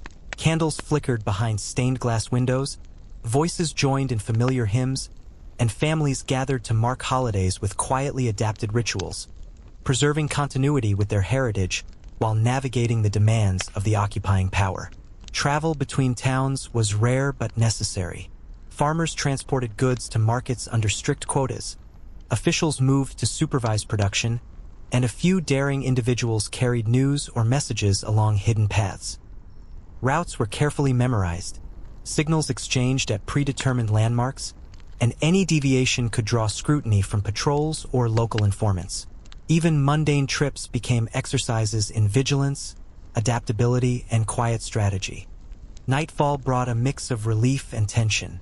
Families gathered around small fires or oil lamps, preparing simple dinners of boiled vegetables, grains, and occasionally a portion of meat or fish. Children whispered stories of old festivals, heroic ancestors, or imagined adventures beyond the hills. Adults planned for the next day, reviewing tasks, monitoring resources, and noting anything unusual. The rhythm of sleep was punctuated by distant patrols, the faint hum of machinery, and the knowledge that even in remote villages, the presence of the empire could be felt in every aspect of life. In these rural settings, the contrast between freedom and control was most pronounced. Life was grounded in labor, family, and community, yet every act, from planting a garden to sharing a story, required careful calculation. The subtle, quiet resistance persisted in gardens, kitchens, and conversations, an assertion of life, identity, and continuity in a world otherwise dominated by order, surveillance, and unyielding control. It was in these small gestures, these daily routines infused with care and attention, that the human spirit endured, weaving a fabric of existence that remained uniquely alive beneath the shadow of a vast empire. Travel in this tightly controlled world was a carefully orchestrated affair. Trains crisscrossed the continent like veins carrying the lifeblood of the empire. Raw materials, manufactured goods, military personnel, and occasionally, civilians under strict schedules. Stations were orderly, bustling yet disciplined, with guards monitoring every platform and checkpoint. Travelers learned to move efficiently, to carry only what was allowed, and to keep their movements predictable enough to avoid suspicion. Even a simple trip from one village to a regional town required preparation, attention, and a knowledge of subtle cues. The timing of trains, the location of officers, and the behavior of fellow passengers. Postal systems were equally regimented. Letters were inspected, stamped, and routed through central offices, often delayed or censored to remove any hint of dissent. Yet people adapted. Hidden codes were devised, innocuous phrases concealed meaning that only the intended recipient could decipher. A line about weather could convey troop movements. A reference to a local festival could indicate the timing of a clandestine meeting. Postal workers themselves were both enforcers and unwitting participants, carrying messages in the guise of ordinary correspondence while navigating the complex web of regulations that define their profession. In cities, travel was a constant negotiation between routine and caution. Horse-drawn carts and bicycles shared streets with trams, while pedestrians adjusted their paths to avoid surveillance. Markets were hubs of both commerce and communication, where goods changed hands alongside news, rumors, and discreetly exchanged messages. Merchants learned to observe without drawing attention, to note faces and patterns, and to recognize the coded behaviors that signaled trust or danger. Even the simplest walk down a crowded boulevard could provide critical information if one knew where to look, what to remember, and how to convey it safely. Bridges spanning rivers were not merely practical structures. They were checkpoints, strategically observed points where patrols could monitor crossings, inspect cargo, and control movement. Those who sought to resist the system or maintain clandestine networks had to study these points meticulously. Paths along riverbanks, hidden footpaths, and the timing of guards became critical knowledge. In many cases, the success of a single message, a discreet delivery, or a smuggled parcel depended on an intimate understanding of geography and human patterns, a skill learned over months or years of careful observation. Telecommunications, though limited, were expanding. Telegraph lines linked cities and administrative centers, but every message was subject to monitoring. Telephone networks, while convenient, were considered risky for sensitive communication. Even a casual word could be overheard and misinterpreted. Resistance networks adapted by relying on a combination of coded signals, prearranged timings, and physical messengers who memorized instructions to avoid carrying incriminating evidence. In this system, speed and precision were crucial. Missteps could compromise entire operations and endanger lives. Rural areas, while more distant from the immediate eye of urban authorities, were far from free. Roads were patrolled, supply routes monitored, and even small communities had informants, often chosen for their perceived loyalty or usefulness. Farmers and villagers navigated these controls through careful compliance and subtle creativity. Crops were documented, livestock counted, and harvests reported, but private gardens, hidden caches, and discreet bartering allowed families to maintain a degree of autonomy. Even children contributed, observing, carrying small items, and learning to interpret signals from older members of their community. Resistance networks thrived within these constraints. Couriers moved along predetermined paths, memorizing routes, signals, and safe houses. Coded marks on trees, stones, and fences guided them. Messages were hidden in seemingly ordinary objects. A carved wooden toy, a hollowed loaf of bread, or a bundle of fabric. Even mundane actions, like the placement of a chair or the orientation of a flower pot, could carry crucial information. Every movement required calculation, attention, and the ability to adapt instantly to changing circumstances. Life along the transit routes balanced the ordinary with the extraordinary.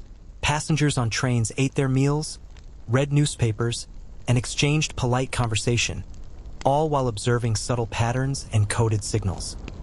Merchants and farmers balanced the rhythm of daily labor with the demands of secrecy, moving goods, exchanging information, and sustaining hidden networks that wove a fragile web of resilience across the countryside and cities alike.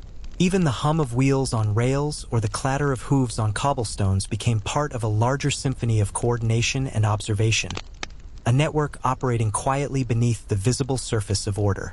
At night, travelers, messengers, and workers alike sought rest in modest inns, private homes, or hidden rooms, maintaining vigilance even in sleep. Candles flickered, small fires crackled, and whispered conversations ensured that plans were reinforced, observations shared, and contingencies prepared. The distinction between ordinary routines and covert operations blurred. Cooking a simple meal, tending a garden, or walking a familiar street all became part of a system in which survival, secrecy, and resistance were inseparable. In this vast, interconnected world, the Reich's infrastructure was both a tool of control and a stage for ingenuity. Roads, rails, and communication lines maintained order, yet they also provided channels for subtle defiance, for networks of resistance, and for the quiet persistence of human agency. Every journey, every delivery, every glance along a monitored path carried dual meaning: obedience to the empire and, simultaneously, the assertion of life beyond its immediate control. The ordinary and the clandestine existed side by side, inseparable, defining the rhythm of existence in a world ruled by a vast, unyielding authority. In the sprawling industrial districts of the Ruhr, factories stretched for miles. their brick facades and chimneys dominating the skyline, sending plumes of smoke into the pale morning air. Within these enormous complexes, the daily rhythm of labor was relentless and precise. Workers arrived before dawn, moving through long corridors filled with the hum of machinery, the clatter of hammers, and the rhythmic pounding of presses. Each motion was calculated, each step measured. Efficiency was not merely expected, it was demanded, and the empire tracked it meticulously. Breakfasts were quick, often eaten on the go. Thin slices of bread, boiled eggs, and black coffee sipped in small cups as workers stood beside machines or walked along factory floors. Meals were functional, designed to fuel hours of labor. At midday, canteens served modest portions of soup, vegetables, or meat stew if supplies allowed. Every ration was accounted for, every meal carefully monitored. Even in these crowded halls, quiet human moments persisted. A whispered joke between co-workers, a small scrap of bread shared, a glance exchanged that carried understanding beyond words. The work itself was exhausting. Assembly lines moved continuously, demanding vigilance, coordination, and endurance. Men operated presses and lathes, their eyes trained on moving parts, measuring tolerances with precision. Women assembled components, sorted materials, or inspected finished products, their hands moving with practiced efficiency. Supervisors walked the floors, clipboards in hand, noting performance, adherence to standards, and any deviation from expected routines. Errors were rare, and even minor mistakes could draw reprimand, yet the human element remained. A fleeting smile, a quiet song hummed under breath, a hand brushing against another in passing. All gestures small enough to escape notice but enough to sustain morale. In the shadows of this industrial might, subtle acts of resistance persisted. Workers exchanged information about overlooked errors, delayed shipments, or unsanctioned activities, allowing small efficiencies or disruptions to slip past supervision without detection. Machines could be adjusted slightly to preserve resources or to ease the workload of others. Notes, folded into machinery or hidden in tools, carried messages across shifts, connecting individuals who shared a silent understanding of life beyond the regimented walls.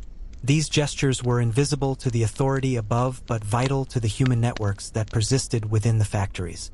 Children of workers sometimes accompanied parents, helping deliver materials, observe schedules, or memorize routines for later use in hidden correspondence. In their play, they learned to navigate the rhythm of industrial life, interpreting signals, noticing patterns, and understanding the unspoken rules that governed movement, attention, and communication.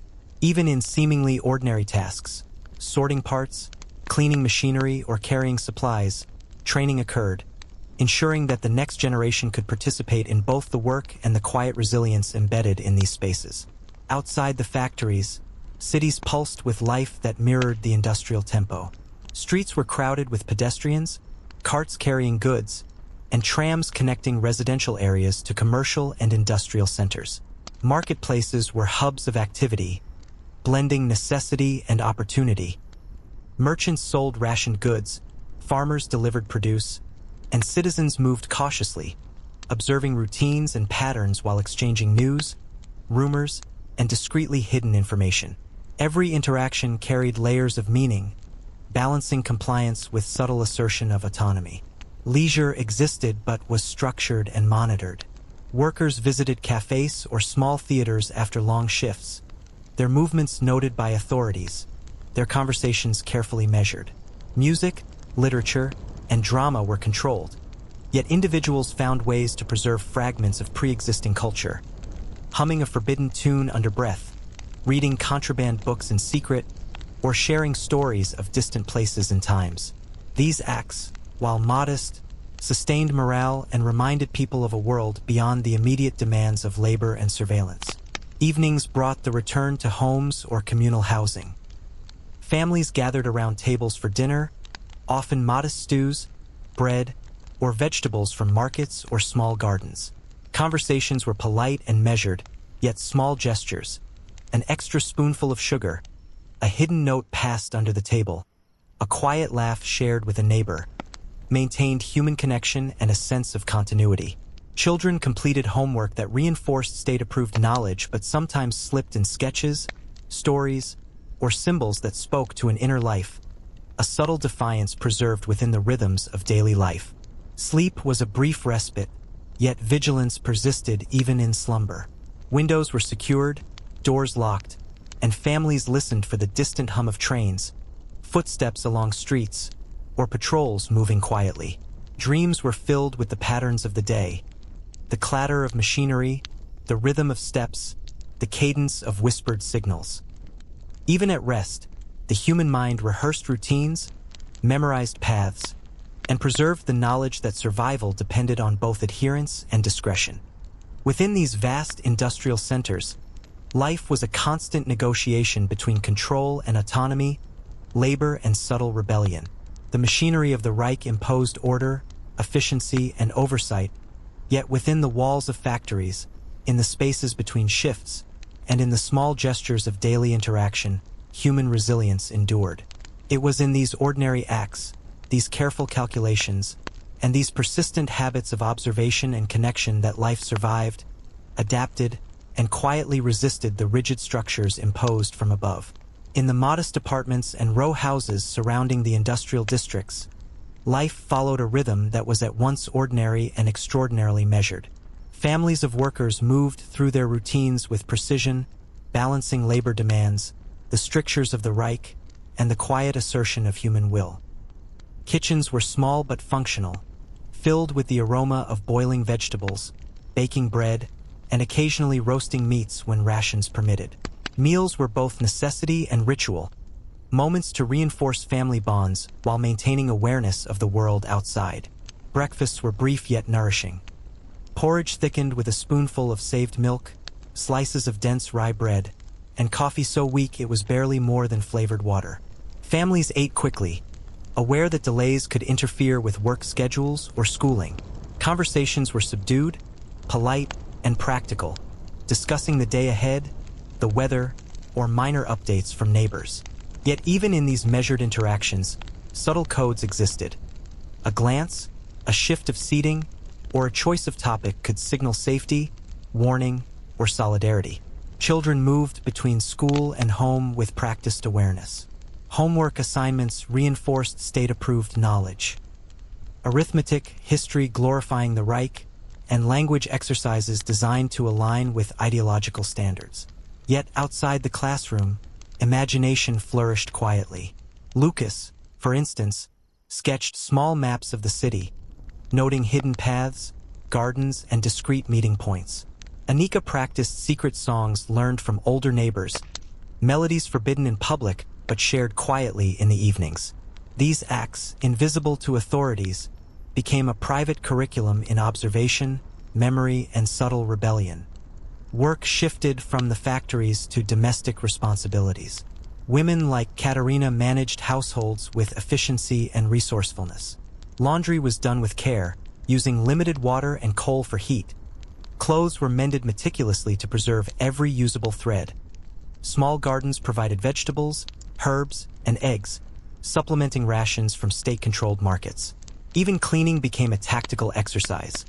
Furniture was moved strategically to allow airflow, windows opened only briefly to avoid attention, and items of personal value were hidden in plain sight. Each action was layered with practicality and the quiet assertion of agency in a world where control was ever present. Social gatherings were limited yet meaningful. Families visited neighbors, exchanged small gifts of preserved fruits or vegetables, and shared news that could not appear in newspapers. Conversations were careful but layered with nuance, allowing information to travel subtly. Who had received a new ration, which patrols were especially vigilant, or where small acts of kindness or defiance had occurred. Children played under watchful eyes, their games teaching both social norms and survival skills. Routes to avoid, signals to notice, and codes to interpret. Even play became a rehearsal for understanding the complex rhythms of life in a controlled society. Meals were punctuated by small indulgences that families treasured. A piece of chocolate, carefully rationed sugar, or a rare cut of meat became an event, consumed with gratitude and quiet celebration. These moments offered brief relief from the regimented world outside, a reminder of pleasure and autonomy preserved within domestic walls. Evening routines often included reading aloud, storytelling, or soft music, giving children a sense of culture, continuity, and private joy even as the Reich dictated public life. The arts persisted in subtle forms. Sketches, small musical compositions, and poetry were shared discreetly. In some households, forbidden books were read aloud in whispers, their stories and ideas preserved in memory, ensuring that imagination and critical thought survived in private spaces. These acts were not just entertainment, they were education, preparation, and assertion of identity. Even small gestures, like a candle burned for an extra hour to read a hidden text, became acts of quiet defiance against a system designed to homogenize thought and suppress individuality. Community networks strengthened resilience. Neighbors relied on one another to share labor, exchange goods, and convey discreet messages. Secret gardens, hidden storage spaces, and carefully memorized paths facilitated survival and subtle resistance. Information traveled in layers. Official reports, casual conversation, and coded signals that allowed ordinary citizens to navigate restrictions without drawing notice. Even mundane activities, fetching water, repairing a roof, or delivering bread, could carry hidden meaning, becoming threads in a delicate web of human connection and ingenuity. Nightfall brought both relief and tension. Families prepared for sleep with the awareness that rest did not entirely remove risk. Patrols continued their rounds, faint sounds could indicate an inspection, and vigilance was necessary even in the quietest moments. Candles flickered softly, shadows danced along walls, and whispered stories carried knowledge, humor, and history into the night. Dreams blended memory, hope, and the rhythm of daily life, allowing the mind to process events, plan for the future, and preserve fragments of autonomy and identity in a world dominated by surveillance. Within the domestic sphere, ordinary life became extraordinary through careful attention, resourcefulness, and quiet resistance. Each meal prepared, each story told, each hidden act of creativity contributed to the endurance of family, culture, and human spirit. Even under the ever-present authority of a sprawling empire, families found ways to maintain dignity, connection, and subtle independence, proving that life could persist, adapt, and quietly defy control. Across cities and towns, life contained a rhythm of work, duty, and carefully monitored recreation. Even in the strict environment imposed by the Reich, people sought moments of respite and subtle self-expression. Parks and public squares were orderly, manicured, and under the constant watch of uniformed officials, yet children still found corners to play, to run, and to invent games that balanced obedience with imagination. Adults walked briskly along tree-lined paths, some with purpose, others with a quiet intent to observe, to remember, or to carry messages between friends and neighbors. Theaters and cinemas were prominent fixtures, projecting images that glorified the Reich's victories, historical epics, and stories of loyalty and industriousness. Seating was arranged carefully, and audiences were expected to follow decorum, applauding only when appropriate, laughing only at approved moments. Yet in private moments, people absorbed details differently, noting the realism of costumes, the skill of performers, or the ingenuity of set designs, and occasionally discussing elements that deviated subtly from the official narrative. These private observations allowed culture to retain depth and personal meaning beyond the prescribed scripts. Music played a central role in both public and private life. Bands performed marches and approved compositions in town squares, while citizens hummed or played instruments at home, sometimes adding variations learned in secret or passed down from previous generations. A violin tucked in a corner might produce a forbidden folk melody. An accordion could accompany whispered songs of celebration, loss, or distant memories. Even in public performances, listeners internalized the music differently, allowing personal reflection or silent critique to exist beneath the surface of apparent conformity. Books and literature were heavily censored, yet readers found ways to preserve knowledge and imagination. Libraries contained state-approved works emphasizing obedience, history, and moral lessons aligned with the Reich, but citizens exchanged stories of forbidden texts, memorized passages, or discreetly shared small fragments of contraband books. Children's stories, often altered in subtle ways, preserved wonder and moral complexity that official texts attempted to eliminate. Reading became both education and quiet resistance, a means to maintain memory, curiosity, and autonomy within the regulated boundaries of daily life. Hobbies persisted in carefully controlled forms. Sewing, knitting, woodworking, and small-scale craftsmanship provided both utility and creative expression. A family might produce embroidered linens, carved wooden figurines, or delicate toys, items that were both practical and personal, reflecting individuality while remaining inconspicuous. Sports were organized, supervised, and designed to reinforce physical fitness and discipline, yet in casual settings, individuals modified games, introduced new rules, or played in ways that allowed skill, ingenuity, and personal enjoyment to flourish. Festivals and holidays were similarly regulated. Official celebrations emphasized loyalty, unity, and the Reich's ideological triumphs. Streets were decorated with flags and banners, parades displayed military precision, and speeches extolled duty and obedience. Yet in private homes and courtyards, families maintained personal rituals, preparing favorite dishes, singing songs from memory, or telling stories of past celebrations. These small acts preserved tradition and personal history, creating pockets of meaning that existed alongside the omnipresent demands of the state. Cafes, small restaurants, and social halls offered another layer of human experience. Patrons dined quietly, played approved games, or listened to performances that followed official guidelines. Yet conversations, gestures, and shared glances carried additional significance. A subtle warning, a note of encouragement, or a piece of news not found in newspapers. Children often observed, learning the layered communication skills necessary to navigate a world in which every interaction had multiple dimensions of meaning.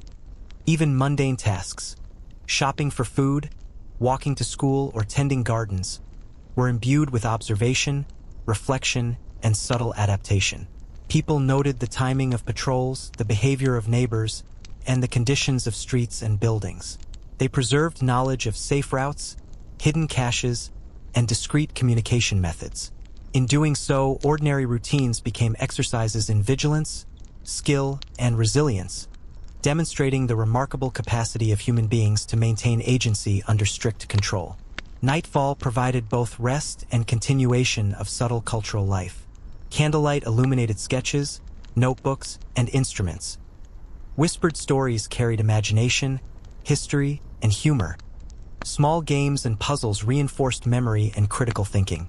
Even in the quietest moments, individuals found ways to engage with their world beyond the narrow limits imposed by the regime, cultivating personal and communal resilience. The rhythm of sleep was punctuated by dreams informed by daily routines, anticipation of tomorrow, and the quiet persistence of identity in a controlled world. Through controlled culture and recreation, life under the Reich remained structured, monitored, and pervasive in its influence. Yet within that structure, ordinary citizens carved spaces for memory, imagination, and subtle defiance. Parks, theaters, libraries, and homes became arenas where personal experience and shared human connection endured, revealing that even amid rigid oversight, art, leisure, and culture could survive and quietly resist the uniformity demanded by a powerful authority. Children and teenagers lived in a world defined by schedules, expectations, and the ever-present gaze of authority. Yet within this framework, they found ways to learn, explore, and assert individuality. School mornings began early, the air filled with the crisp sounds of boots on cobblestones, the shuffling of satchels, and the rhythmic hum of lessons already begun in neighboring classrooms. Attendance was mandatory, as was punctuality, but within those walls, minds wandered in subtle ways, and small acts of creativity persisted despite the rigidity of curriculum and discipline. Classrooms were arranged with precision, desks lined in neat rows, teachers moving through lessons designed to instill obedience, ideological alignment, and technical skills. History lessons celebrated victories, loyalty, and service to the empire, while mathematics and science emphasized practical application to industry and agriculture. Language exercises focused on correct speech, memorization, and recitation. Yet even here, students discovered gaps.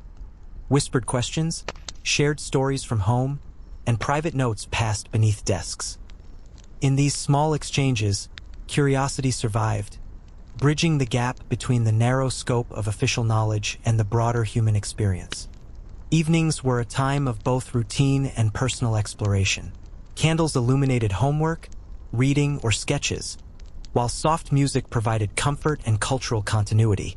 Conversations with siblings or parents offered opportunities to share observations, reflect on the day, and discuss strategies for navigating the broader social environment.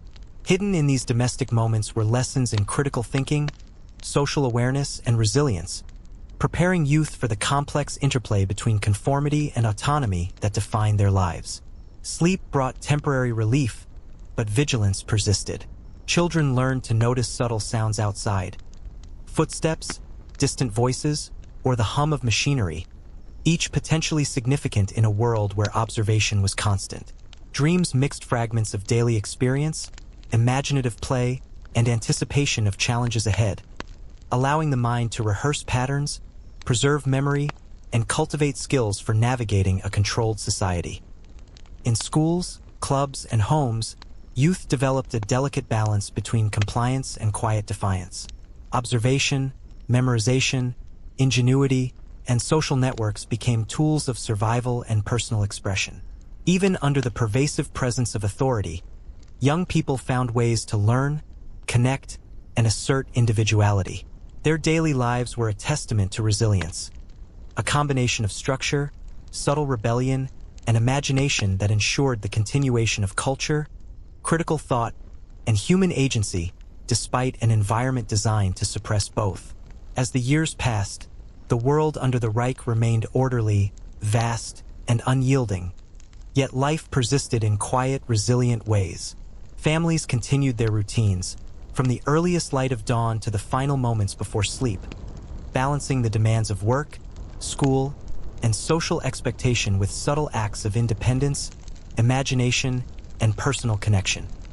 Every meal prepared, every step along a patrolled street, every whispered story, and every hidden note contributed to a fragile but enduring human tapestry that thrived beneath the surface of authority.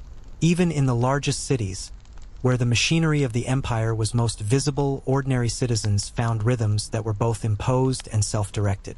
Workers moved precisely through industrial centers, yet moments of creativity, small jokes, and shared understanding threaded through the monotony of assembly lines and office desks. Children studied, exercised, and played under strict supervision, yet they memorized paths, created secret games, and carried knowledge of hidden signals that allowed them to navigate a controlled world while maintaining personal agency. In rural areas, families tended fields, gardens, and livestock, supplementing rations and creating microcosms of autonomy. Community networks ensured survival and subtle defiance. Shared labor, hidden caches, and discreet communication enabled ordinary people to maintain human dignity and connection. Even a glance exchanged across a fence, a song hummed softly under breath, or a small treat preserved from rationing became a quiet assertion of life beyond control. Cultural and recreational life persisted as well. Music, literature, and art survived in private spaces, adapted to the constraints of observation, censorship, and regulation. Children learned folk melodies, adults hummed hidden tunes, families read contraband stories in whispers, and even mundane hobbies became subtle forms of self-expression. The ordinary, the domestic, and the recreational intertwined, preserving memory, identity, and imagination in ways both visible and invisible to the state. Psychologically, citizens lived in a landscape shaped by vigilance, adaptation, and quiet resilience. Fear and uncertainty were constant companions, yet so were hope, humor, and the persistence of human relationships. Observing routines, memorizing patterns, and interpreting signals became natural extensions of daily life, embedded in every action from walking down the street to arranging chairs in a kitchen. Even in the most controlled environments, the human mind found space to think, plan, and imagine, sustaining a private inner world untouched by external authority. Evenings carried a rhythm of reflection, small joys, and quiet community. Families gathered for simple meals, shared stories, and preserved cultural memory. Children completed homework while practicing secret songs or sketching maps. Adults tended gardens or mended clothing, and neighbors exchanged small gestures of support. These routines were both ordinary and extraordinary, demonstrating the remarkable capacity of humans to adapt, preserve culture, and maintain agency in conditions of constant observation and control. Nightfall brought rest, yet even in sleep, vigilance and imagination persisted. Dreams incorporated lessons from the day, rehearsed potential challenges, and preserved fragments of memory, hope, and creativity. The rhythm of rest and renewal was continuous, reinforcing endurance, planning, and quiet resistance. Sleep became part of the fabric of resilience, allowing both body and mind to recover while retaining the knowledge, skills, and instincts necessary to navigate a world dominated by order and authority. Over time, life became a delicate balance between conformity and subtle defiance, routine and creativity, observation and imagination. Ordinary people, workers, children, families, and communities sustained daily life with careful attention, resourcefulness, and persistence. Every small act, from tending a garden to sharing a whispered story, contributed to an enduring human presence beneath the vast, controlled machinery of the Reich. In this world, survival was more than obedience. It was adaptation, ingenuity, and the quiet assertion of identity. The empire imposed structure and surveillance, yet it could not fully extinguish the private, human elements that persisted in homes, schools, factories, and streets. Music, storytelling, play, and subtle communication survived, preserving culture and imagination across generations. Memory, creativity, and connection endured, threading a narrative of life that was both ordinary and extraordinary, demonstrating that even under the strictest control, humanity could endure. And so, as night deepened and the world grew silent, the rhythms of daily life continued in shadows, whispers, and the soft hum of thought. People slept, dreamed, and prepared for the next day, sustaining life in its fullest sense, not merely as routine or survival, but as continuity, creativity, and quiet resistance. In every corner of cities, towns, and countryside, the human spirit persisted, resilient and unbroken, a subtle force threading through the vast, structured reality of a world that had demanded compliance yet could not contain imagination.